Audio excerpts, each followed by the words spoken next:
¿De dónde? Ahí está.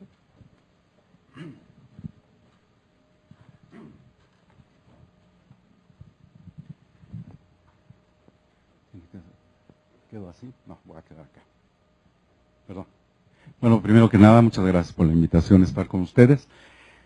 Este tema de enfermedades neuromusculares en la UCI es un problema que sí representa grandes desafíos para nosotros, porque básicamente tenemos dos grandes problemas para nosotros, el Guillain-Barré y miastenia gravis. Hay muchas otras enfermedades neuromusculares que como consecuencia de enfermedades de gravedad intensa, como son las hemorragias, como son los traumas, poco podemos hacer por ellos en relación a la recuperabilidad del paciente. ¿Qué pasa con estos pacientes de Guillain-Barré? Nosotros como Centro Médico Nacional, que son los que más recibimos, los recibimos de todo el país. Y casualmente, o coincidentalmente, casi todos de Chiapas y de Guerrero. Algunos del Distrito Federal, pero la gran mayoría vienen de estos dos estados y con predominio muy amplio del estado de Chiapas. Bien, bueno, ya nos presentaron. Y les voy a presentar una estadística nuestra, que inicia en el 2002, que es lo que revisamos para esta sesión, en donde vamos a encontrar, y lo mismo que encontramos nosotros, un poquito de disparidad con lo reportado por la literatura internacional en relación sobre todo a la mortalidad. Sin embargo, de 2002 hasta la actualidad hemos tenido 24 pacientes, hombres 62%, mujeres 38%, con un promedio de días de estancia de 32.4 y con este rango de 2 a 198. Casualmente, el de 2 y el de 198 fallecieron. El de 2 porque llegó en unas condiciones verdaderamente deplorables. Y la mujer chiapaneca de 198 días recién falleció por infección, ¿verdad? Infecciones repetitivas, a pesar de la competencia de servicio de inmunología y de todo el apoyo que puede dar. El centro médico no fue posible detener su deterioro. 6 defunciones en este lapso, que representan el 25% de todos los pacientes y un promedio de edad de 46.9 años con este rango de 15 a 65 y 24 tratados con la inmunoglobulina, solo 3 con plasmaféresis. Aunque el hospital cuenta con servicio de plasmaféresis específicamente, no siempre está disponible. Entonces, muchas veces los pacientes que son enviados a nuestro hospital con solo el motivo de plasmaféresis, se nos queda, ¿verdad? Entonces aquí tenemos problemas. El otro problema que tenemos es miastenia gravis, con 27 pacientes desde el 2002 hasta la actualidad y con predominio muy importante de las mujeres sobre los hombres, 70 contra 30%, y un promedio de días de estancia, mucho menor, claro, de 13.3 y de 20 a 82 días. Aquí también es muy importante, este fue un hombre de Sinaloa, el señor que finalmente se recuperó totalmente, pero costó verdaderamente trabajo mantenerlo con todo lo necesario durante 82 días de ventilación continua.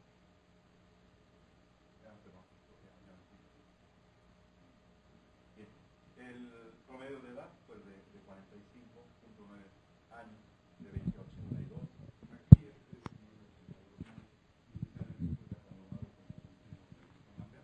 sin embargo, posteriormente con la prueba de Grofón y la electromiografía se hizo el diagnóstico definitivo. ¿Por qué? Por la edad, pensando. Creo que ya soy ya. ¿Tiene qué? Ah, sí, perdón. Entonces, las defunciones, pues fueron 3, que representan en números brutos 11%. Todos los pacientes con miastenia gravis, con inmunoglobulina, y solo 7 con plasmaféresis. Posteriormente vamos a obtener el último capítulo, que es la inmunoterapia. Entonces, estos datos, si ustedes y nosotros leemos la literatura, pues vamos a encontrar que la mortalidad es mucho más de lo que se reporta. Sin embargo, bueno, no era el motivo de hacer el análisis de esto, pero sí representa un gran problema para un hospital que es Hospital de Concentración Nacional.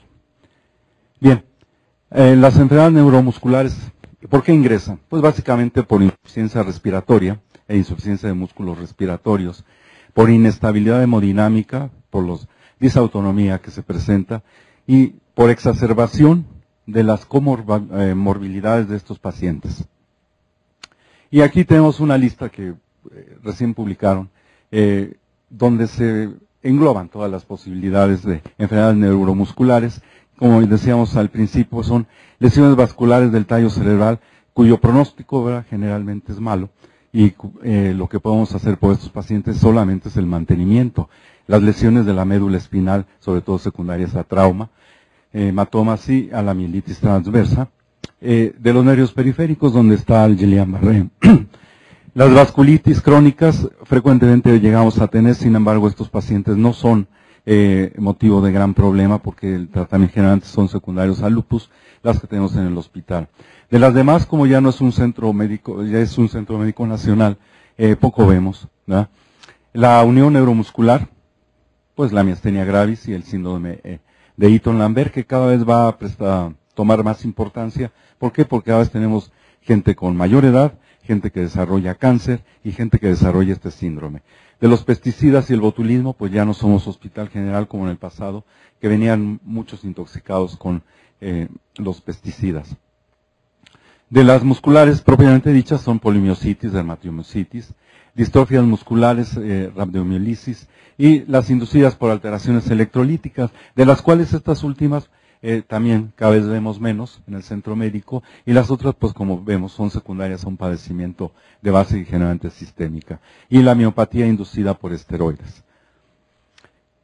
Bien, cuando el paciente desarrolla la enfermedad neuromuscular, ya en la UCI encontramos, la polineuropatía del paciente crítico, la polineuropatía crónica exacerbada por la enfermedad crítica, y aquí sí, los diabéticos que ya tenían algún problema en el pasado se exacerban en forma severa, o aquellos pacientes que se han recuperado de padecimientos vasculares cerebrales hacen realmente exacerbación crítica de estos problemas.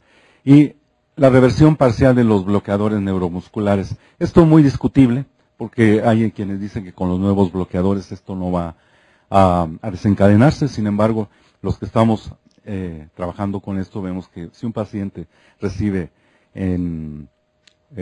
prolongadamente los bloqueadores neuromusculares, vamos a encontrar a los pacientes que difícilmente reaccionan al quitar el ventilador. Tenemos que esperar un buen tiempo y que a veces no lo podemos explicar totalmente. Bien, y la miopatía del enfermo crítico, que se puede dar en tres grandes categorías, que es la miopatía por caquexia, lo cual sí podemos evitar, la miopatía necrotizante, que es generalmente secundaria a los estados de inflamación sistémica, y la miopatía de filamento grueso, que finalmente es la que la mayoría de los pacientes presenta. Entonces aquí vamos a enfocar nuestra plática en estos dos problemas que son los más frecuentes que tenemos y que los podemos compartir algunas experiencias. El Guillain-Barré, la miastenia gravis. ¿Por qué? Porque comparten per se el que son recuperables. Y recuperables la gente que lo llega a hacer ad integrum, a poder recuperar su vida. Como son, bueno, tenemos algunas muestras, algún médico que está con nosotros, tuvo Guillain-Barré y actualmente trabaja sin ningún problema. Después de algunos años de problemas, él se recupera totalmente. Y podemos conocer a la gente que ha tenido Guillain-Barré, que tuvimos internada y que nos va a visitar recuperando su vida. Entonces, igual los miasténicos, cuando son tratados de forma adecuada y un seguimiento adecuado y tratamiento psiquiátrico, pueden llevar una buena vida después de las crisis miasténicas. Tal forma que estos son los que tienen la característica de ser recuperables.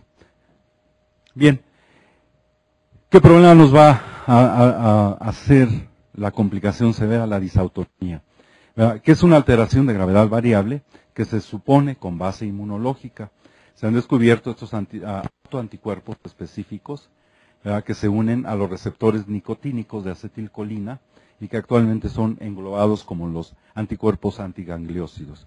Se supone que estos producen un estado inflamatorio de estos ganglios que impiden la señalización adecuada del sistema simpático y parasimpático, de tal forma que estos pacientes con estímulos viscerales mínimos pueden hacer taquicardia, pueden hacer bradicardia, pueden hacer hipertensión arterial, sobre todo a veces alarmante, ¿verdad? Sin embargo, generalmente esto es transitorio. Sí hay que estar alerta cuando la bradicardia incide en el gasto cardíaco, ¿verdad? Cuando es muy baja o sostenida, o así la taquicardia cuando excede 140 en forma sostenida, nos va a hacer hipotensión arterial por bajo gasto. Sin embargo, esto puede ser una de las complicaciones severas, sobre todo en los pacientes de mayor edad, en que no toleran estos cambios hemodinámicos secundarios a la disautonomía y son con muchos causantes de muerte, ¿no? De muerte súbita, que en ocasiones se llega a atribuir a que falla del ventilador o falla de algún otro de los apoyos vitales. Sin embargo, debemos tomar en cuenta que la disautonomía produce problemas no cuantificables y que cuya detección a veces no es tan rápida, ¿verdad? A veces no se toma suficiente cuidado cuando presentan estas alteraciones. Un paciente que empieza a tener bradicardia, taquicardia, hipertensión, hipotensión, hay que tener mucho cuidado, sobre todo si es un paciente mayor de 50 años. Bien, aquí a mayor nivel de anticuerpos, ¿verdad? Tenemos más disautonomía y esto aparentemente tiene una relación directa. El Guillain-Barré es la causa más común de parálisis neuromuscular, cuando menos en nuestro centro médico, con una incidencia de 1 a 3 por cada 100,000 habitantes, jóvenes y adultos mayores predominantemente. El 30% de todos ellos van a requerir ventilación mecánica. Y aquí algo muy importante, el 75% presentan disautonomía. De tal forma que esto, que parece ser nada más una consecuencia de la enfermedad, puede ser algo tan importante como la enfermedad misma y puede causar la muerte de los pacientes si no tenemos cuidado suficiente. Y obviamente algunos datos muy generales porque después se va a englobar la terapia, sobre todo la inmunoterapia y la terapia ventilatoria. Es el diagnóstico del cuadro clínico, el líquido cefalorraquídeo después de una semana. Obviamente no vamos a encontrar la disociación albuminocitológica y las proteínas deben ser mayores, de 55, ahí son miligramos por decilitro, ¿no? No, está bien, gramos por decilitro o miligramos por... Y los leucocitos que no deben ser mayor de 10. Sin embargo, sabemos que la cantidad normal son 45 miligramos, ¿no?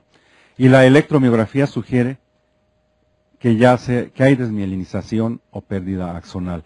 Entonces aquí tenemos un problema porque inicialmente se pensaba que era solamente desmielinización y decían que desmielinización en parches o en grandes extensiones. Sin embargo, se ha encontrado pues que hay pérdida axonal y esto nos explicaría el estado de algunos pacientes cuya respuesta al tratamiento es muy pobre, donde vemos que no logran mejorar, que no hay la movilidad esperada después de 3 semanas, cuando empieza a haber recuperación como habitualmente se espera, y esos pacientes duran muchísimo tiempo hasta que fallecen.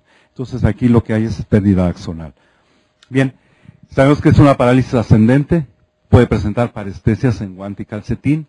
El máximo se dice que llega a 1 semana, puede ser a 2 semanas, cuando llega a su estatus máximo de afectación.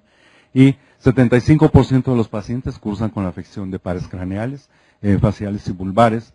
Y la variedad de Miller-Fisher, que pues, realmente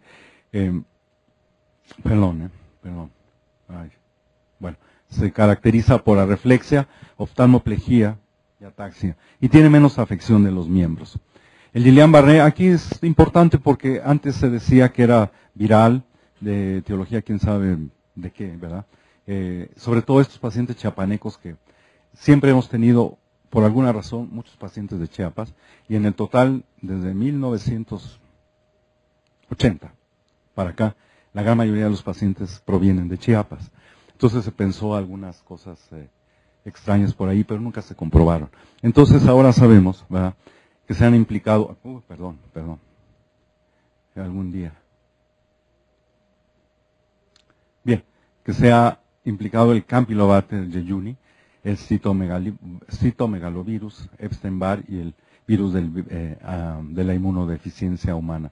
Y también los postvacunales. Pero ¿qué pasa con estos pacientes de Chiapas? Cuando los interrogamos casi nunca nos dan información. Siempre son gripas o diarreas.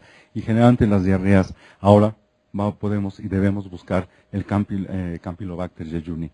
Entonces, esto no lo hemos hecho, esto está a la luz ahora y no lo habíamos hecho previamente. Bien, Aquí es importante que los anticuerpos contra estos gérmenes, ¿verdad?, reaccionan cruzadamente contra el tejido neural, ¿verdad? Y entonces la destrucción es muy impredecible.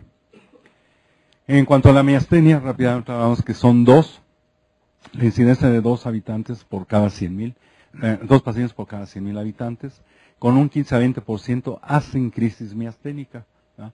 Es autoinmune de etiología obscura. Y vamos a encontrar anticuerpos en IgG contra el receptor de acetilcolina, posináptico básicamente, ¿no? El timo es anormal, ¿por qué? Porque se dice, que no está comprobado totalmente, que maneja la producción de los anticuerpos. Sin embargo, los pacientes timectomizados, no todos los timectomizados mejoran como se dice en la literatura.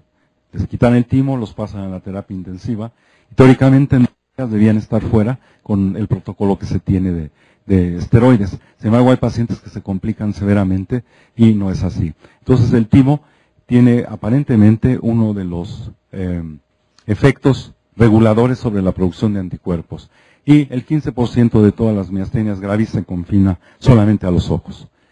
El diagnóstico, pues vemos el cuadro clínico, volvemos a lo mismo, la prueba de tensilón, hidrofonio, la electromiografía que produce disminución menor del 10% del potencial de acción muscular a la estimulación tetánica. Se ven unas ondas muy pequeñas que se van desapareciendo, ¿verdad? Y aquí es muy importante hacer la determinación de anticuerpos antirreceptores de acetilcolina, porque 90% de los pacientes lo van a tener positivo, ¿verdad? Este otro anticuerpo, antitirosin quinasa específica de músculo, también se ha encontrado con alta positividad. Sin embargo, su función estricta parece ser que no está muy clara. Bien, tratamiento lo van a ver más tarde, pero bueno, en general es los anticolinesterácicos, la inmunosupresión, timectomía, plasmaféresis, inmunoglobulina, pero una de las cosas que hay que hacer énfasis es alerta en las crisis colinérgicas, porque en ocasiones, dado que la insuficiencia respiratoria que produce es tan severa que se cree que es una crisis miasténica, y llega y empiezan a pasar más anticolinesterácicos y el paciente se agrava. Y aquí sí hay que tratar de hacer el diagnóstico, ¿con qué? Con los antecedentes de que ha recibido el medicamento. Y con la evidencia clínica de la broncorrea, que no podemos, estamos aspirando continuamente y es una cantidad de secreciones tremenda, hay diarrea. Entonces, sí hay que tener cuidado porque esos pacientes, como las dosis son ajustables, el paciente miasténico difícilmente encuentra una dosis estable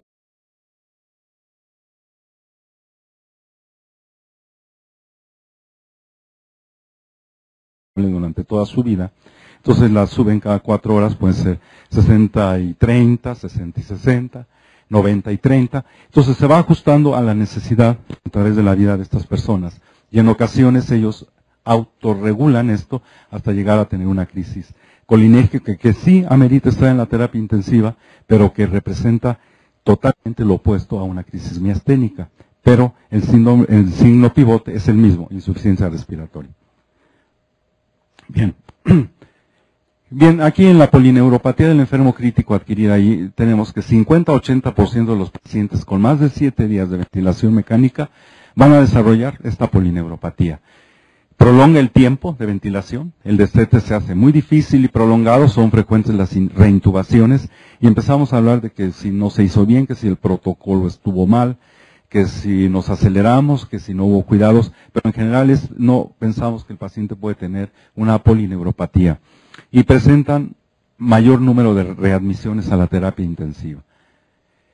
Bien, la polineuropatía está asociada sobre todo a los pacientes que además desarrollan sepsis y falla o disfunción orgánica múltiple, pero es una polineuropatía monofásica y autolimitada.